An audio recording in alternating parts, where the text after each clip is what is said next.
afternoon, magandang hapon sa ating mga regular na tagapakinig o baka may bagong nagmamasid sa Senior City Kwentuhan.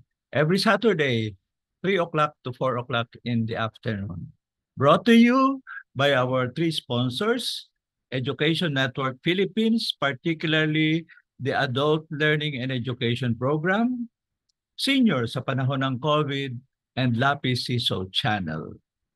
We are into our fourth year. Nagsimula tayo ng 2020. And since then, kami po ang inyong co-host. Ako si Ed De La Torre at ang aking katabi. Tita Girly. Okay, thank you very much. Ngayon po, let's go straight sa ating episode na magsimula tayong ilagay ang tawag nun? Poster natin na ayan, Citizenship Stories from the Galing Pook Awards. Kasi nga po, kapaliwanag natin, annually may Galing Pook Awards. Lalo na sa October kasi ito yung month of local governance. Pero this year, after 7 years, hindi lamang LGU winners, yung 10 out of 17 finalists, nagkaroon rin muli ng Citizenship Awards. Kaya ang tema in 2015, the first time we had a Citizenship Award was Mamamayan ang Mamamayani, exercising citizenship to make government work. And that time we had 3 Citizenship Award winners, yung Concerned Citizens of Abra, yung Balay Mindanao at yung Tagum Multipurpose Co-op. This year po, may 5 winners nandyan sa poster, pero 10. hindi lamang sila ang kwekwento natin yung 10 finalists at 5 winners po. No? So ito po ang tema natin sa hapong ito, pag-uusapan natin, including tinatanong na ako ni Girly, saan ba nanggaling ang salitang mamamayan for citizen? Ewan ko, ikaw na sumagot mamaya. Siyempre. Anyway, punta ho tayo sa susunod. Ang Galing Pook Foundation po ay itinatag noong 1993, 1 year, 1 year kasi end of 1991 pinasa po ang Local Government Code.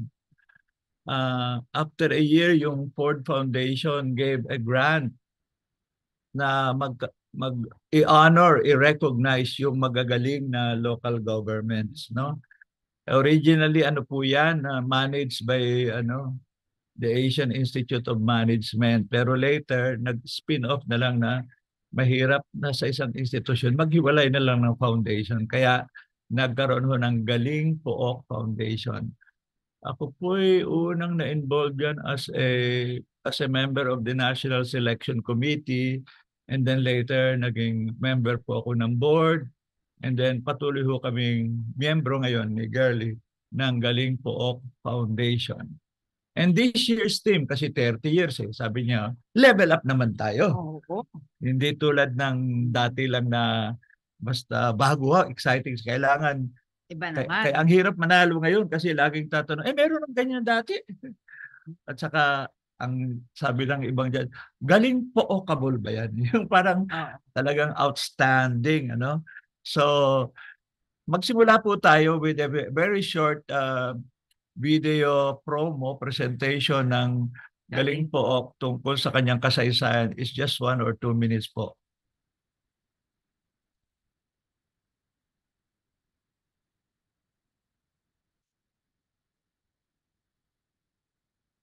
Panahon ni Pindel Ramos.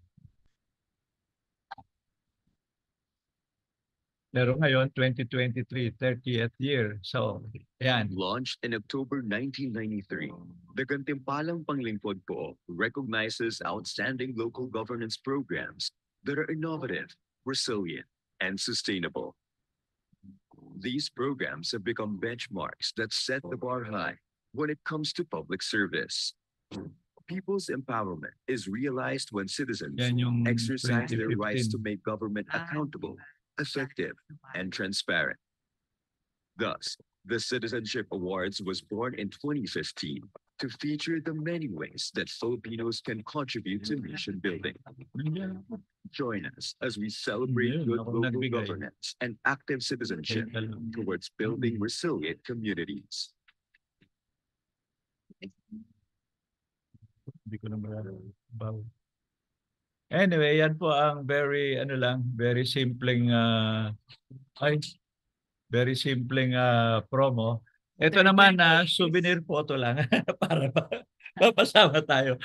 Pagkatapos po ng awards last Friday evening, pagkatapos magpa-photograph ng lahat ng winners, nagtawag si Joanne, yung aming executive director. Sabi niya, ay parito naman, sino pa ang mga galing po members na nasa room sa Esplanade po doon. Ayan, napahabol kami ni Girlie rito at nandyan lahat ang iba't ibang mga miyembro. Siguro mga 1/2 lang po yan ang members kasi marami hindi nakapunta. Halo-halo mong kalamay, may mga profesor, may mga dating LGU, may dating national agency, may NGO, iba't iba po. So, yan po ang parang kitang-kita yung happy lahat kasi very successful po ang ang award ceremony. Medyo yung sa amin hindi ganong kahirap, no? Mamaya papaliwanag ko. Pero balita namin yung sa LGU. Halos 2 oras yata ang nagdebate pa yung mga judges before deciding on the top 10 winners sa 17 finalists. Kami naman medyo madali-dali pero nahirapan pa rin. At saka sabi ko nga nung natapos na, tanggap mo ba ako? Hindi pa rin ako happy pero I am satisfied. Siyempre hindi lahat nanalo yung aking minamanok. Pero kanya-kanya kaming views po at saka kanya-kanyang judges, may kanya-kanya. At yun ang pag-usapan nga natin, ano nga ba ang criteria for judging a citizenship award? Okay, let's go now sa ito naman. Pag-introduce ng citizenship award, nag-present muna ng short video, but although a little bit longer ito, ng 10 finalists, no? 10 finalists ho sa Citizenship Award and 5 ang winners. Ayun nga pala. Yan ang Numbers criteria. 31 applicants po. Okay. Diniscuss namin lahat, kanya-kanya ho kaming nag-score. May kanya-kanyang rating sheets. Nag-Zoom meeting kami to discuss, debate. And then we all agreed on the 10 finalists. Tapos yung 10 finalists, sinabihan sila na maghanda to come on October 10 and they will be presenting and then we will be listening, ask questions. Then after that, kami po ay naghiwalay na score. Tapos hindi ho kami nagtatanong na score, pinagsama-sama ng staff at sinabing based on your score, ito ang lumabas na ratings 1 to 10. Ganon. Ano ang criteria? Siyempre, citizenship awards. On a score of 100, 40% pinakamalaki. That they should be promoting people's participation and empowerment. Hindi naman nangangahulugang kailangan completely independent. No? Pwede namang nagsimula sa LGU o national agency. Pero mahalaga, autonomous ang kilos. Hindi dependent lang sa gobyerno. Kaya empowered. No? Siyempre, maganda ang process pero bottom line ay may resulta ba yung programa? Whether health, education, livelihood, maternal health, iba-iba. Solid waste management. Disaster mitigation. Ganon. Tapos 20% naman, innovation and adaptation. Ito ay parang anong tawag doon, brand na yan ng Galing Po.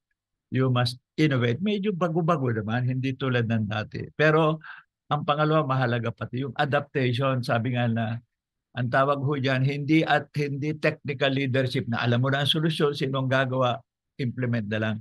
Adaptation, didiskarte ka kasi ang hirap, iba-ibang kiliti ng mga tao, iba-ibang sitwasyon. So medyo innovative ka na, adaptive ka pa.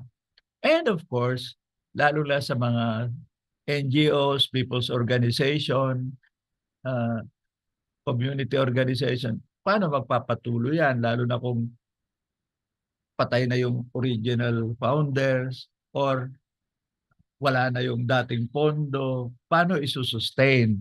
And of course, may angle yung sustainability na conscious ba sila sa environment or even sa resilience. So yan po ang ano, kaya medyo nahirapan rin. Although sabi ko nga po, compared sa final judging ng LGU, mukhang mas na-delayan kami comparatively lang. So ito ho yung parang initial video ng mga finalists na pinresent po nung gabi noong award sa Esplanade. Ang listahan po, just to Espoir School of Life, Foundation for the Development of Agusanons Incorporated, Health Futures Foundation Incorporated, Lamak Multipurpose Cooperative, Mati Moms, Negrense Volunteers for Change Foundation, Project Blue Philippines, Ramon Aboitiz Foundation Incorporated, Sibug Katauhan Alang sa Paglambo or SICAP Incorporated, and Villa Verde Food Forest Farm. Yan ho ang isa-isa nating pag-uusapan, kahit bits and pieces lang, mga highlights na ikwekwento ko at tatanungin ako ng aking katabi ritong, kasi hindi siya kasama doon sa judging, hindi siya nakinig. Kaya kwento ko ang na-pick up ko, nagustuhan ko, at gusto kong maibahagi sa iba. Yan po. 2 beses ko nang in-announce yung video, ngayon palang lalabas. Kaya na. The Citizenship Awards was launched in the year 2015 to recognize the innovative and sustainable solutions of citizens that address pressing issues in the country. These citizen-led organizations engage with local governments in different ways, as partners in development, as direct social service providers, and as advocates of transparency and accountability. This year, we have a diverse set of Citizenship Awards finalists that have demonstrated outstanding results. Espoir School of Life offers holistic education for low-income families and empowers communities to attain their basic needs through financial literacy and food security programs. The Foundation for the Development of Agusanons focuses on peace building by delivering services on health, agriculture, entrepreneurship, and child development. The Health Futures Foundation implements the Ale sa Ginhawa at Kalusugan program to make affordable primary healthcare services accessible using a community-based approach. The Lamak Multipurpose Cooperative grew from a small farmer self-help group in 1973 into a diversified cooperative that serves 150,000 members nationwide to address their social and economic needs. Mati Moms has empowered mothers to make informed choices in laying the best foundations for their children through the promotion and support for breastfeeding. The Negrense Volunteers for Change has addressed malnutrition among children through its Mingo meals and parents' training to sustain the gains beyond the program. Project Blue PH addressed the root causes of ocean pollution by designing innovative eco-floating products using repurposed materials for coastal communities. Ramon Aboitiz Foundation enables resilient, prosperous, and vibrant communities through its holistic efforts, such as the 1 to 3 program that enables upland and coastal communities for environmental conservation. Sibug Katauhan Alang sa Paglambo focuses on women, children, and family welfare through reproductive healthcare linkages and sexual health education programs. Villa Verde Food Forest Farm proves that cultivating vegetables is possible even in densely populated and highly urbanized cities. It presents a viable food security strategy that is worth replicating in other cities. The 2023 Citizenship Awards finalists have shown effective community-driven approaches that empowers citizens to actively participate in governance and development. They collaborate with government and communities in sustaining their efforts towards realizing a shared vision of good local governance that works with the people and for the people. Yan po. I hope hearing it medyo soft yung voice pero I hope napakinggan nyo. Anyway, babalikan po natin yung 10 Isa-isa. at isa-isa. Mhm. Maikling kwento at syempre, uuriratin ako. Hindi naman. Hindi na. Sandamakmak na Tatanungin tanong. ako ni Sandamakmak na tanong. Kelly tungkol dyan. Okay. Magsimula tayo. Espoir. Alphabetical order po yan. Okay. Espoir. School yan? of Life. French ba yan? French. Ito po ay kokopyahin ko ang notes ko kasi hindi ko maalala po lahat eh. Ito po ay nasa Siargao. Ito yung mga surfers. Particularly sa Del municipality ng Del Carmen. Yung pinakamalaking mangrove sa Pilipinas. Nagkataon po na isang French, hindi ko alam kung surfer siya or what. Anyway, nakapunta ron. Tapos nakita niya ang raming mga batang hindi nakakapasok, ganun. Hindi sila nakakapag-aral. Kaya ang tawag nila riyan parang last mile school. Hindi walang eskwela sa kanilang DepEd. Bakit? Ayun, ewan ko. So ang sabi nila, sige magsimula na lang tayo. As usual po, friends naman siya, nakakuha siya ng pera mula sa France. Ito pong nagsasalita, wala ron ho kasi yung Frenchman nung presentation, he was still abroad. Ito naman ay isang taga-Ateneo who is helping them on organizational Teacher ba development. siya? Yung French? Siguro, bakit siya nagka-interest sa education? Akita ho yung isang picture diyan sa baba, yun si Mayor ng Del Carmen. No? So if you look at ito, hindi lang simple eskwelahan, nag-develop na rin sila, community development, magkaroon ng livelihood, maturuan ng... Kaya ako nagustuhan, sinabi ko nga, ano ba? Yung bang Frenchman na nagsimula nito, ano ba siya? May educational background ka? May educational philosophy ba siya? Kasi itong concept po ng school of life, school for life, very similar sa ating concept sa Education for Life Foundation na hindi ka lang mag-aaral ng subject kundi tungkol sa life, tungkol sa self-confidence, including yung sinasabi livelihood. natin na learning and earning. Yeah. Saka yung Yun. hango sa buhay, Tungo sa buhay. Habang may buhay. Hindi tungo sa notebook. Anyway. So, kaya ako hindi nakasagot sa akin yung nag-present. Dahil sabi ko, yung bang Frenchman na yun ay may alam tungkol sa philosophy of education for life ni Grundtvig ng Denmark. And kaya ako tinanong kasi naalala ko po na si Grundtvig who wrote in Danish and is not so accessible, ang isang scholar who propagated his ideas was a French woman who wrote her doctoral dissertation. When was that? I don't know. Kaya I hope po, pinag-usapan namin ni Girl yan. Punta tayo minsan, bumisita yata sa Espoir. At kay Mayor sa Siargao.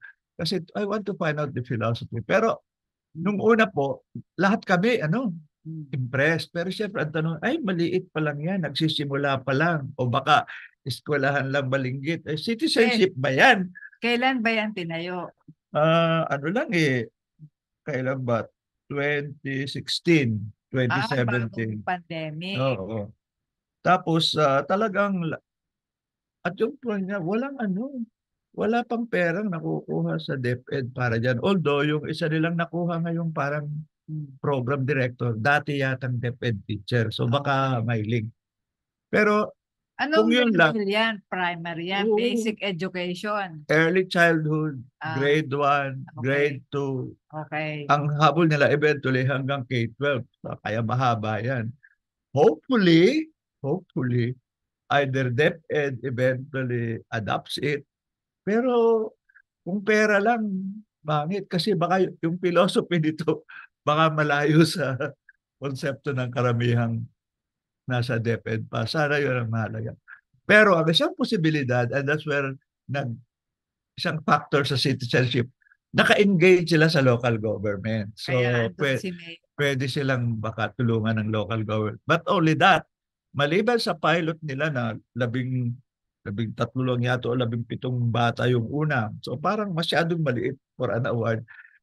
Nag-outreach na sila sa ilang small island sitios. Na wala ring mga Wala rin. paaralan. So, kaya yun ho ang, kasi nga ako personally, lagi sinasabi ko sa fellow judges ko, maganda man ang programa and ako, I like the philosophy dito. But kung hindi siya nagkaka-engage sa local government, hindi siya nakakatap ng support or even nakaka-improve ng policies, hindi ka pa citizen. Para kang ano ka lang, self-help. No? Because a citizen, maliban sa, sabi ko nga, kumilos ka na, huwag ka mag-intay sa gobyerno, pero dapat influensyahan mo ang gobyerno. Batay sa iyong philosophy, sa example mo, sa pinapakita mo, para eventually, hindi ka substitute ng gobyerno. Sigilin mo ang gobyerno, dapat gawin nila ito. Hindi lamang, Sinabi mo ba yan dun sa mayor? hindi pa naman. Kasi ang joke ko nga sa kanila, alam po nyo, pag sinabing citizen, iniisip NGO. Sabi ko nga, hindi maraming NGO sa Pilipinas nagsimula panahon ng martial law. Kaya dala-dala yung filosofiya at damdamin na duda ako sa gobyerno. Kaya sabi ko nga, NGO ang pangalan natin, pero baka marami sa atin deep down ay AGO. Ano yon? Anti-government organization. Pero sabi ko naghihintay na.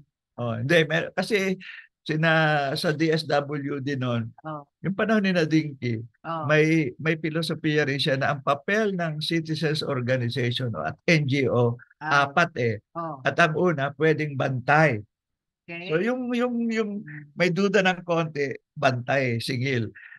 Pero ang problema, the other, sabi ko, may anti-government na worse. Ano yon? Yung antay sa gobyerno bago kumilos. Ang lalabas doon, yung citizen na yon, ano lang, kliyente. Naghihintay ng ayuda, walang gagawin, sila itulungan. So, nagigituloy parang super dependent. Well, ang idea ng citizen, may agency. Saka non-government, kahit hindi pa kumikilos ang gobyerno, kumilos ka na. Pero hindi ka substitute sa gobyerno, influential mo. Kasi ang gobyerno ang mas may responsibilidad, mas may resources. No? At saka nga, hindi ka naman oposisyon. Gusto mo lamang singilin ang gobyerno sa kanyang tungkulin. So, or pangalawa, kung hindi lampas ka na sa bantay, pwedeng ikaw ay tulay.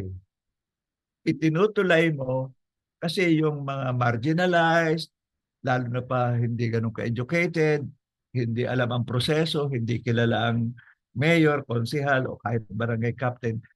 Ang NGO nag-exercise ng citizenship na tinutulungan ang citizens na mayugnay sila sa gobyerno.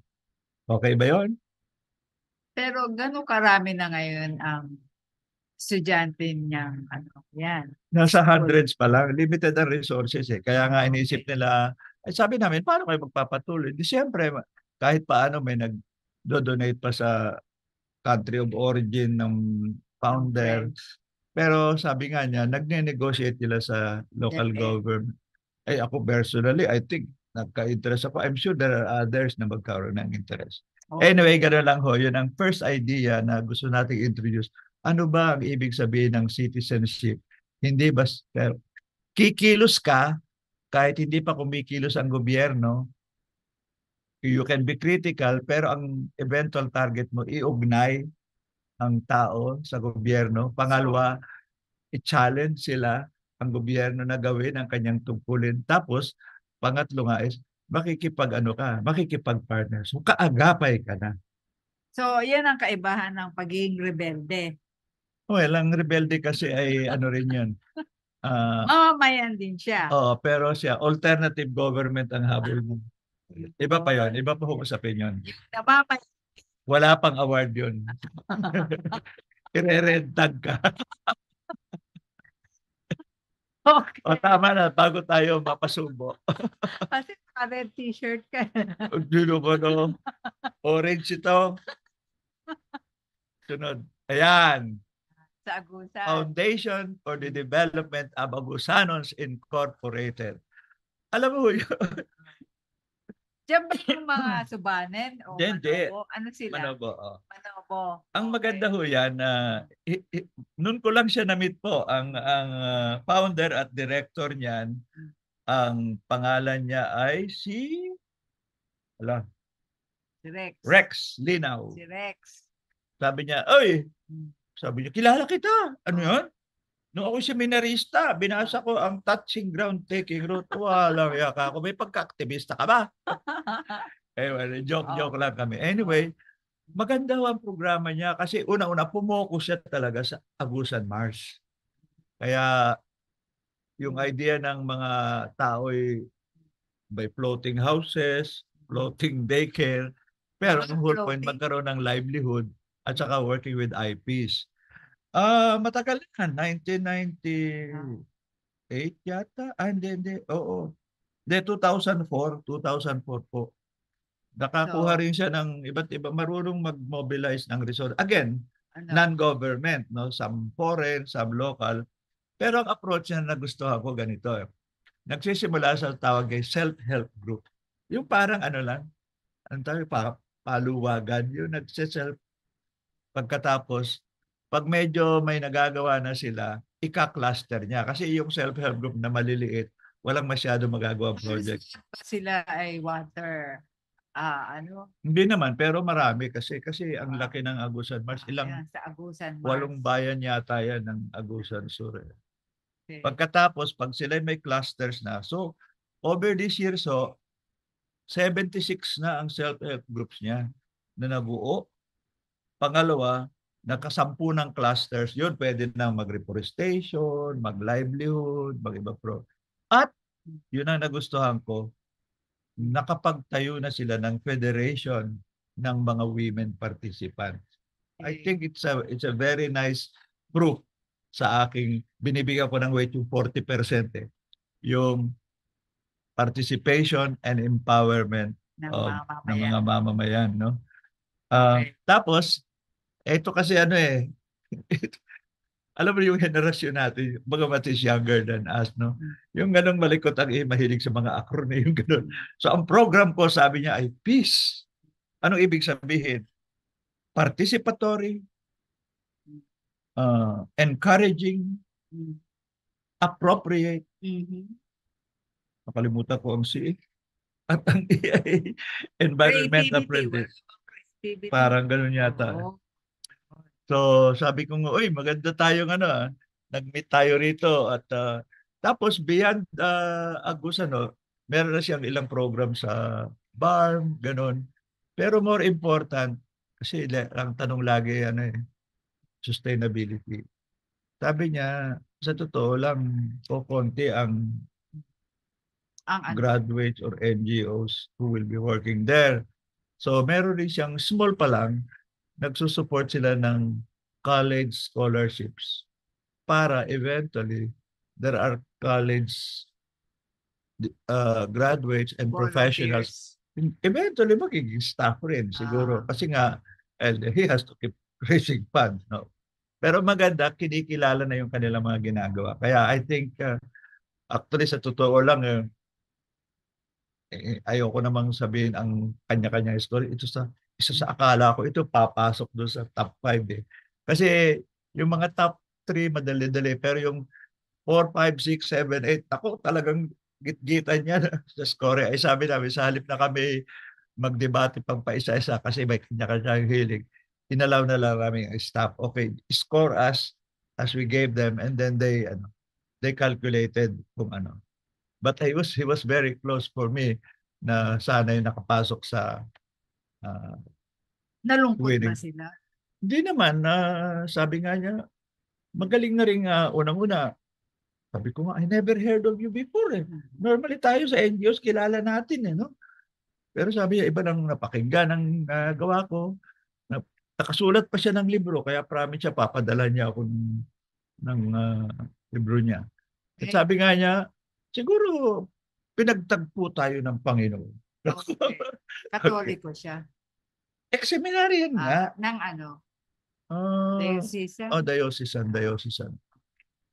At saka siya, he lives now in Davao, pero commutes regularly sa Agusan. Napunta pa sa... Davao to Agusan. Depende. Kung minsan 3 hours, kung minsan 4 hours. Tapos napunta pa siya sa barn. Okay. So yan po si Rex. Clearly, ang bias niya is for the marginalized. Clearly, ang point is, even if he brings resources from the outside, he asks them to develop yung self-help groups nila. And then, tinutulong siyang scale up.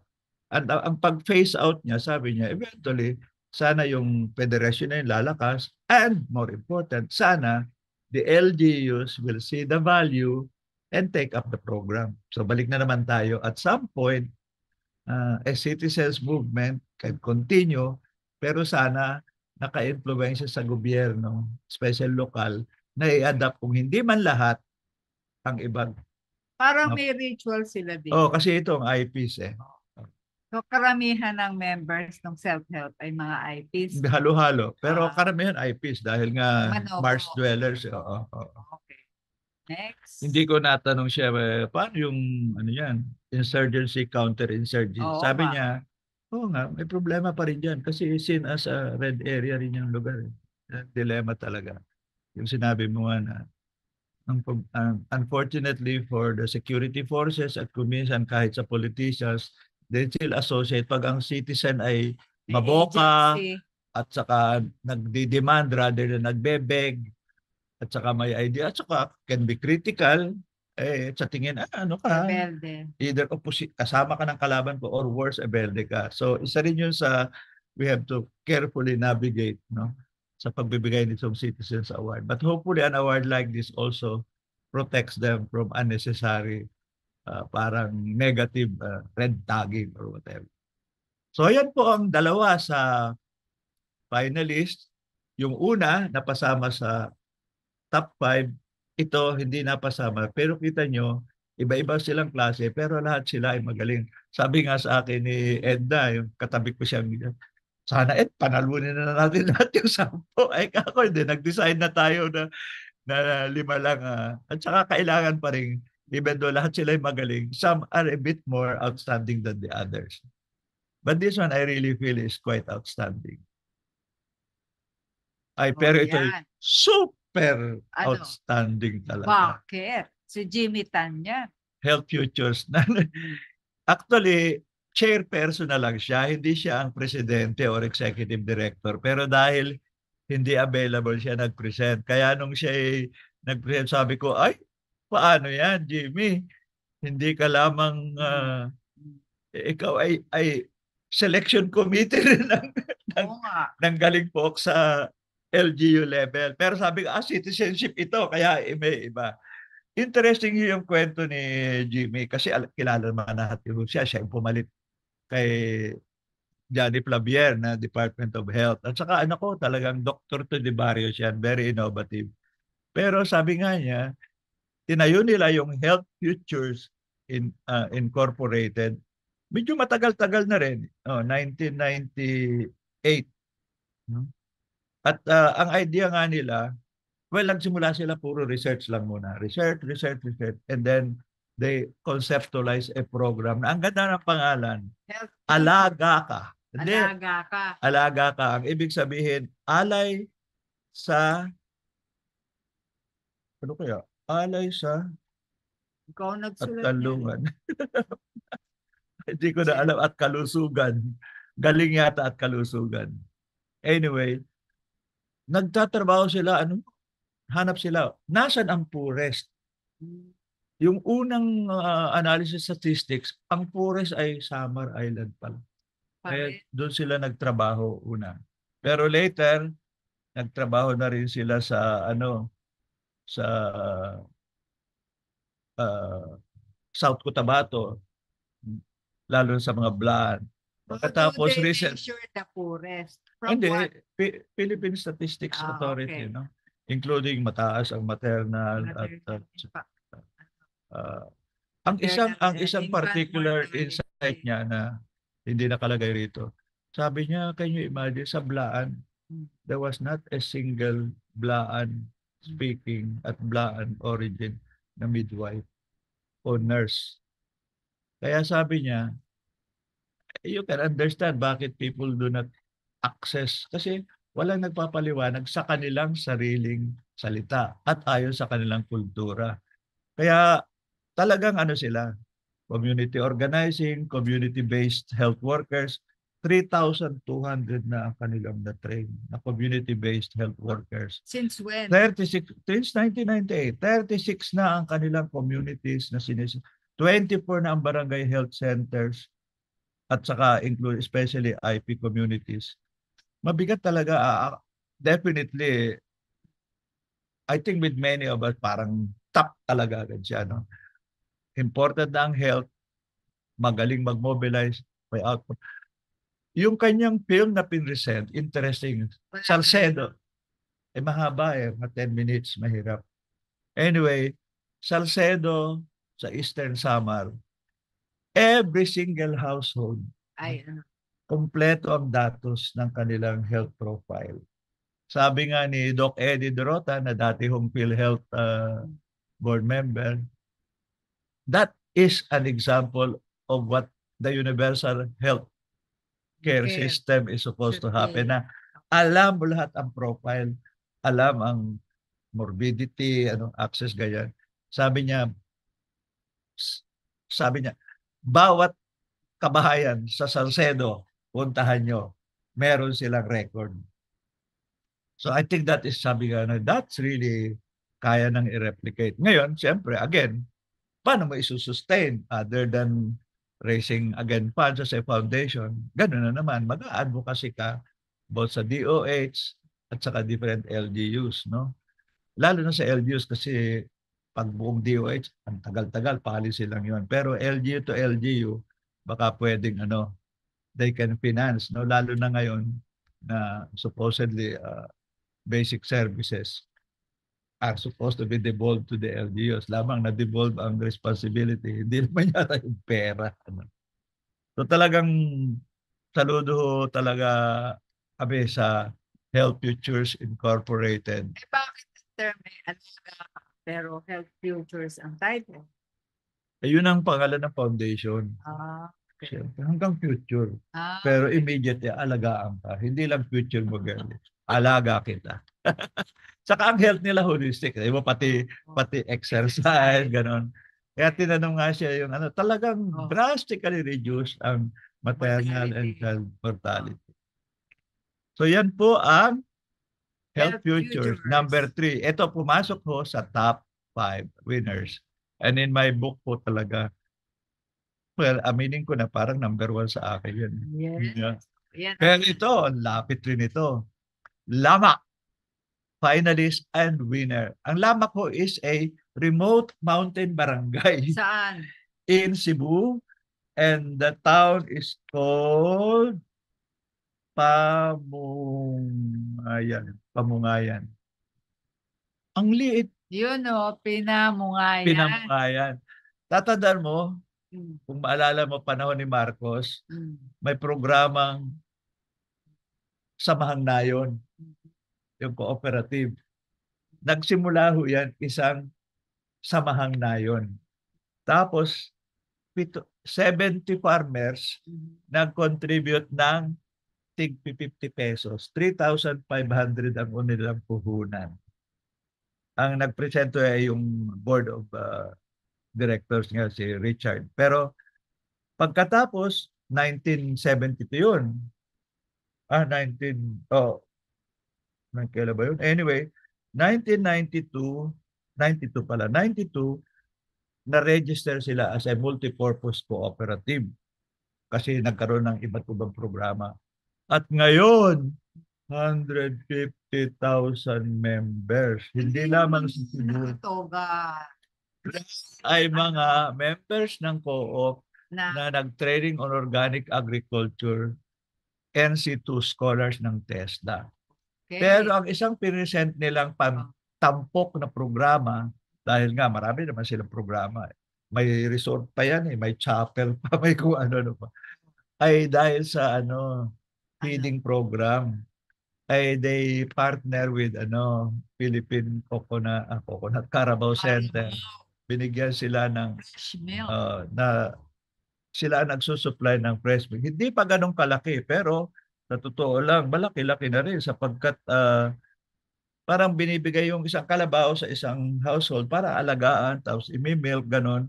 Ay nung pinakahuli, isang parang 40 families ang may Carabao, member ng co-op. Tapos, Mga 78,400 na ang mga batang na nasusupply ng milk at nag-earn na sila ng 20 million pesos. ha? Paano? Siguro nagbabayad yung eskwelahan, Nagbabayad LGU, sa ganyan. feeding program. Kasi co-op hindi naman Okay. yan Okay. NGO palibre. Ayuda, Co-op. ayuda. Pero maliban yan, marami pa sila iba bro. Ang interesting rito, reverse Normally ganyan, gagamitin mo ang iyong leverage para impluwensya ng LGU. Baliktad ito Dati, walang farm to market road. Walang road from Lamak to the Pinamungayan. Sila na ang gumawa ng road. Nag-spend. Dati, walang simbahan doon. Sila na ang nagtayo ng simbahan. Ito ang isang lugar na nabisita ko. Kasi nga, wala sila electricity. Ang Sibeco ang nag-link sa kanila. Kaya sabi ni Father Paking, puntahan mo ang Lamak, ang galing yan. Kailan mo pinuntahan yan? Matagal na bago pa mag-pandemic. Pero talagang saludo ho dyan ang co-op movement. Kasi nga, biro mo remote mountain, at hanggang remote pa rin, pero ganun silang kalawak. At saka, So may electricity na sila. may May water, mga sila. May tubig may na sila, simbahan, may may simbahan. resort na. Okay. May paaralan pa para sa Oo. organic agriculture. Kaya, Okay. talagang super outstanding po ang Lamak. Talagang Kaya nanalo sila. exciting talaga ho yan. Okay. I am proud to say, kasama siya sa aking top 5 list. Pero hindi ko i-reveal lahat. Baka magalit yung ibang hindi ko sinama. Susunod. Pwedeng Ay, ito naman. Yan, Cute mga na happy namit moms. natin sa sa hotel. Oo, Mati Moms. dapat nasabihan natin si Ines. Oo na nga Kilalang-kilala siya ng mga nanay na yan na nagbe-breastfeeding, pink na pink pa. Relatively, hindi naman bagong-bago. 2018 nagsimula. Itong nagsasalita, yan ang founder. Interesting ang pangalan. Si Reggie Lou Fiel. Anyway, siya mismo nung dumating medyo, hindi ko alam kung mataba siya o buntis. Anyway, ang punto nila, nung nagsimula sila at nag-survey, 55% lang ng kababaihan, ng mothers sa Mati City Breastfeeding. understand and know that yung exclusive breastfeeding, yung first how many months. 1,000 days. Oo. Okay. Tapos ang style nila, volunteer. Tapos Hmm. effective ang paggamit nila ng social media, pati Facebook, gano'n. Of course, pwedeng tanungin, may Facebook pa lahat. Pero city ito kaya, at ngayon, over 1,000 na ang kanilang, tapos meron siyang World Breastfeeding Day. Sigurado, Mayroon pa silang mga milk banks. wala na. Hindi na sila nagtayo ng milk bank. Pero tinetrain nila nga yung idea ng how to lactate, gano'n. They have a long way to go, kaya nga maraming gusto sila pero kaya hindi sila pumasok sa top 5. Parang napaka-elementary pa ang simula, although very significant na. At saka naka-engage na sila sa government, no? Pero ang maganda nga dyan yung kilala nila si Ines, no? Oo. Isang araw sa trainer si Ines. Pero biro mo from 55% nung nagsimula, To last year, 97.9%. 2.1 na lang percent ang di nila naaabot Talaga, grabe. Very good. Exclusive, sa social media. Well, at may mga gatherings, no? Okay. Kaya, in that sense, nakaka-mobilize, nakaka-empower. Usapin na lang ngayon, okay. Nasa syudad sila Hindi, saka point sabi mo, baka i-develop pa yung program from breastfeeding to Okay. milk banking. Paano Sabi nga namin, sila sumali next year. Hindi ko alam. Hindi, ang Citizenship Award every 2 years yata, hindi Ah. every year. Pero clearly, it deserved to be part of the 10 finalists and we were all happy. Oh, later, kung i-adapt sila. Okay. Okay, next. Sige, next. 6. Ay, ito rin ang isang talagang, kumbaga, Okay. siya nga ang pinagsalita in response sa buong Hindi group. ka sikat eh. Oh, sabi, Negros Volunteers for Change. Talaga nagsimula rin yan, feeding program. Ah. Tapos, more important, na-pick up nila sa World Health ba yan? O DOST formula. Pero original, yung rice at munggo, ang pangatlo ay hindi native. Kaya pinalitan nila malunggay. Okay. At eventually, meron na sila talagang processing plant. Sabi ko nga, magkano? Masarap ba? Hindi ko pa natikman. Isang processing plant. Sabi niya mga 10 million siguro to. Dapat Kasi nga, bigyan ka ng ang laki ng kanilang sample. pang malnourished children. Kahit na. Ang dami homeless children dito sa atin. Pero grabe yung kanila. Saka sabi, hindi yan substitute supplement yan, no? So rice, munggo, tapos nilagyan nila ng flavor. Tapos sabi ko, hindi ba yung naisip ang coconut? Kasi ano yun? O nga, nag-e-experience rin na haluan pati ng BCO. So, ang ganda. Para matampol. Anyway, so mga... Saan sila base? Sa Bacolod? Oo, sa Negros. Pero nagre-reach out na sila sa other provinces kasi Ano ang reach nila? Hundreds of thousands? Na mga children? thousands pa lang naman kasi nga volunteers eh. Kahit Hindi na, naman they sila. measure the success of their Oh, nutrition. they give mayroon kaya siyang level 1, level 2. May way. Kasi dati yung para bagang monthly, ilang ganun lang. Pero later gusto nilang comprehensive. Tuturuan na pati yung mga parents sa livelihood, organic, ganun. I'm sure kung baka later, kung makaka-reach yung lamak multipurpose ko sa kanila, milk naman.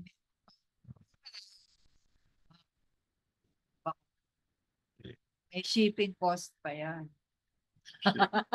Galing naman talaga eh. Kinokontra na agad ako. Nag-iisip ko palang paano iligay. Kasi ang isang value nung nagsama-sama sila, nagkakwentuhan. Tapos mamaya natututo sa isa. Ay, kapiyahin ko yan. Ay, gamitin ko yan. O, punta ka sa amin. O, bisita ako sa inyo. Parang ganun. Lakbay aral. Oo. Lakbay bisita. Saka ano talaga, yung parang medyo kilala na sila ngayon. Okay. Malaking bagay yan po. Next. Ito interesting. He's the youngest, 21 years old pa lang yan. LaSalle Student Engineering. Nagsimula siya sa, siyempre, Danhid. Hindi ko alam. Tayo pala ang consider number 1 source of plastic pollutant ng ocean. Yes. Hindi siyempre, yung kanya naman sa Sinait, Ilocos Sur. Kaya sabihin mo, samahan natin. Isa yun. Kailangan. Pero anyway, nagsimula siya. Sabi, it's one thing to say, sige, mangolekta ng pet bottles. Pero for what? So, nagsimula sila yung bangka na pagawa, individual. Later, paano yung maliliit? Life vest. Tapos, fish cages. So, interesting. R&D sila. He has already quite a number of awards eh. Pero yun na nga, medyo maliit pa lang simula. Pero this will go a long way. At saka siyempre, sabi sila sa social media. Yes, saka sila. May energy. Yung engineering innovative. Saka eventually, siyempre, kaya siya individual, nagpuo na rin sila ng parang NGO. But later, I think they should develop. Nagaroon ba siya? Kaya, Sinait. Ilocos Sur. Oo. Kaya, Project Blue, shoot sa Blue Economy natin. Yes. Very good. They will reach more youth. Maganda lahat. Saka yung whole point, of course, sabi nung isa, sa halip ba nang i-recycle mo ang plastic, hindi ba dapat ang kampanya huwag na gumamit ng plastic? Ibang level naman yung kampanya nila. Pwede habang nandyan, pwede bang bawasan natin at magamit sa Oo. kapaki-pakinabang. Yes. Kaya iba-ibang pag-iisip, hindi naman iisang may alam lahat. Okay. Tulad ng ako, tinatanggap kong paminsan-minsan ikaw ay may tanong sa akin na hindi ko masasagot. Pero clearly, again, it's an exercise of initiative, Yeah. citizenship because Yeah, he he does. lobbies also with the May local agency government. na siya. Correct. Okay. Bright boy. Oh, ayan naman Ay, ang ito naman, grabe. sabi nung una, po, Hmm. halos sigurado na yata ito eh. Bakit? Ang laki-laki eh. Ramon Aboitiz Foundation Incorporated. Million na foundation. Hindi naman. Oh, Pero, gawa. ang punto, unang-una, Hmm. ano yan, since 2010 ba? Tagal na eh. Hmm. Maraming project. In fact, interesting. Hindi ba? There was one time, ang Rafi, may sarili ring, Peace. may sarili ring Ano? award sa NGOs. Ang Balay Ah, Mindanao kasi finalist, hindi nanalo. oh. Tapos yung Sikap, yung babae namin, ay finalist rin kami sa Rafi. Tapos ngayon, kami dating tinutulungan lang. Ngayon, katapat ko na ang Rafi na kami finalist. Oh. Kaya proud siya. Ngayon, of course, kasi I was the one asked to ask the first question. Said, rami-rami yung kino-cover, hindi ng Cebu nearby. Ano ba talagang pinakatampok? Anong for? Ang dalawa, which I found interesting, they have so many projects.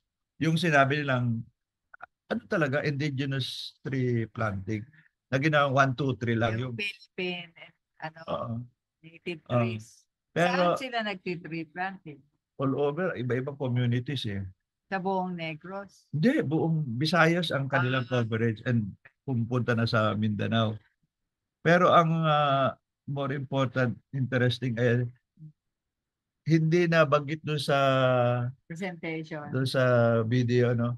Ang second nila, which I like, ang tawag na gabi nakalimutan ko na, hindi ko alam basta ang idea is of culture and heritage. So to promote na Filipino culture and heritage by all museums magbukas ng gabi, may activities, ganun. And it's starting to, kasi ang whole point nila, the resources ng isang lugar ay hindi lamang physical or even yung natural, yung heritage at culture. I think it's a very innovative idea and they have found a way to make it slowly, including use of social media, getting young people involved.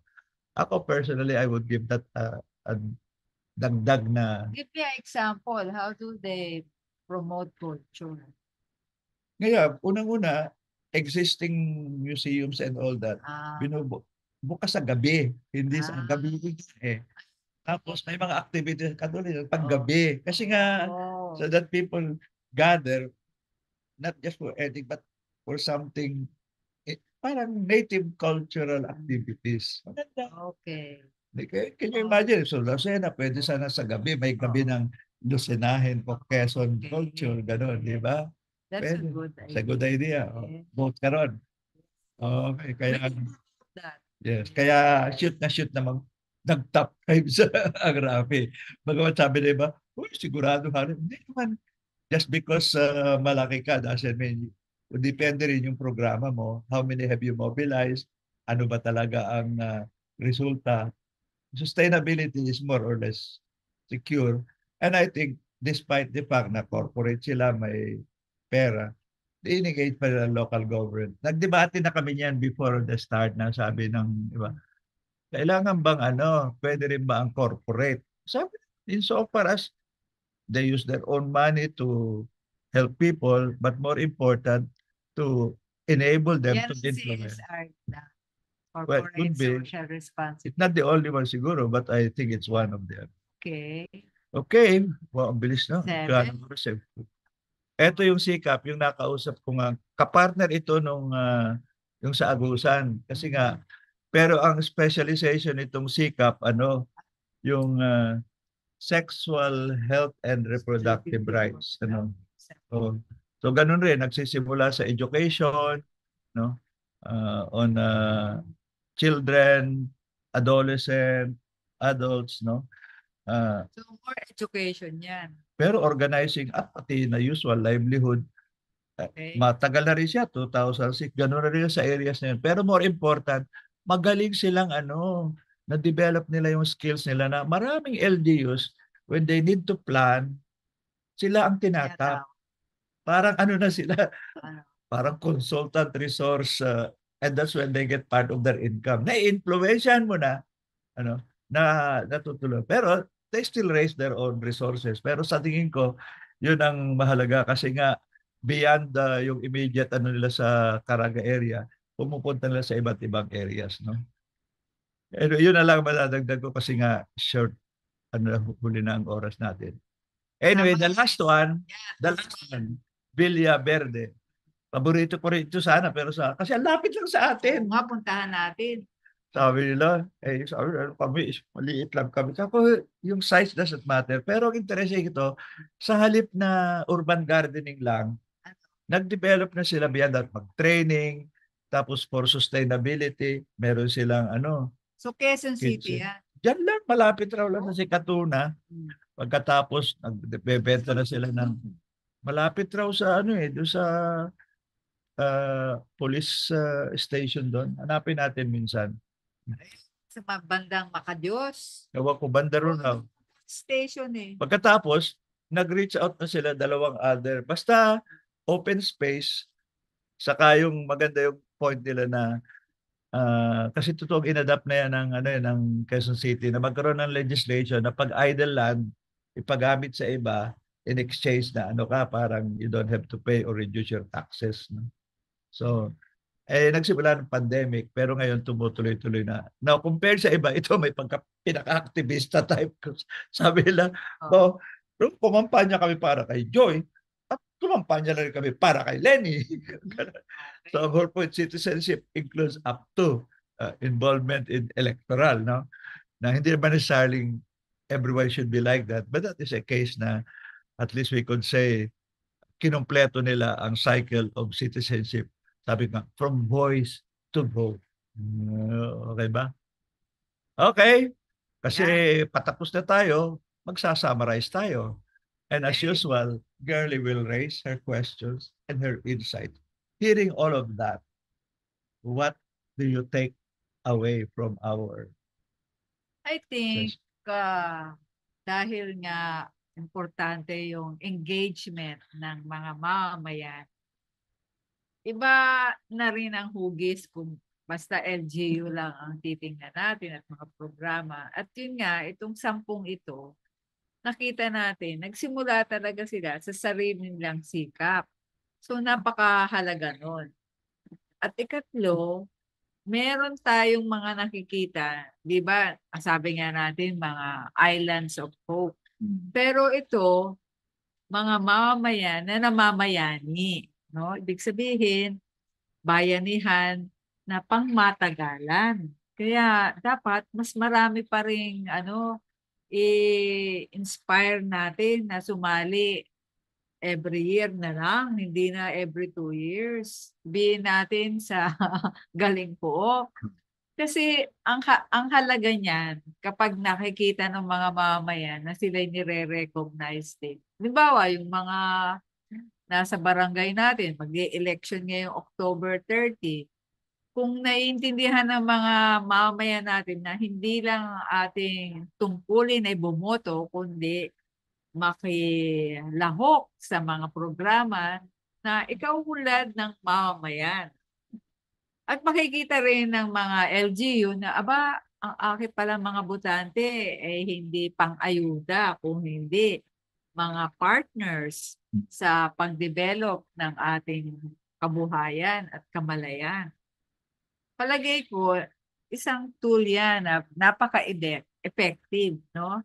Na pakilusin ang ating mga mamamayan para lalo silang matuto na may agency pala sila, may kakayahan. At hindi lang yung naghihintay o sino na naman ang ating iboboto, kundi yun, makilahok sila at magkaroon ng kakayahan na mapaunlad ang ating sariling buhay. Diba?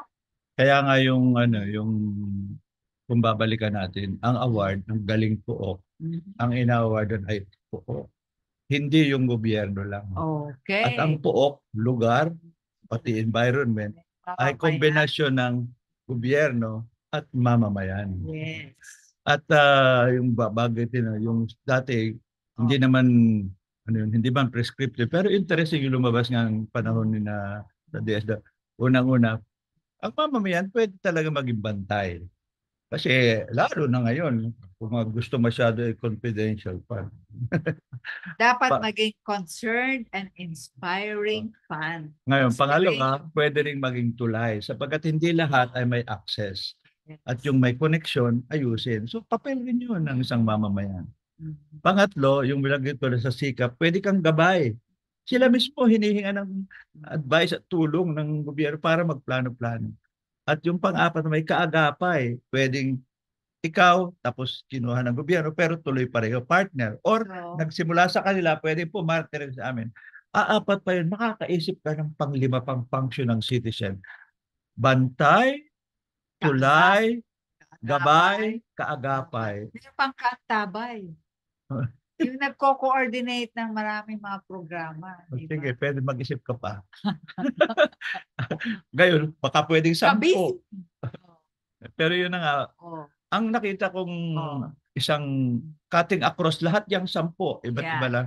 Oh. Nakikita na yung kombinasyon ng yung direct training, organizing, meeting, tapos maggamit talaga ng social media at communication. Masasabi natin, lalo na yung mga kabataan dyan, yung mga bata na dun sa Blue Economy na lumalako. Project Blue. Project Blue at saka yung Mati Moms. Mati Moms, mga bata rin yan, mga Laki ng babae. papel ng So pag ganyan ang ating mga Ito rin mamamayan, ito rin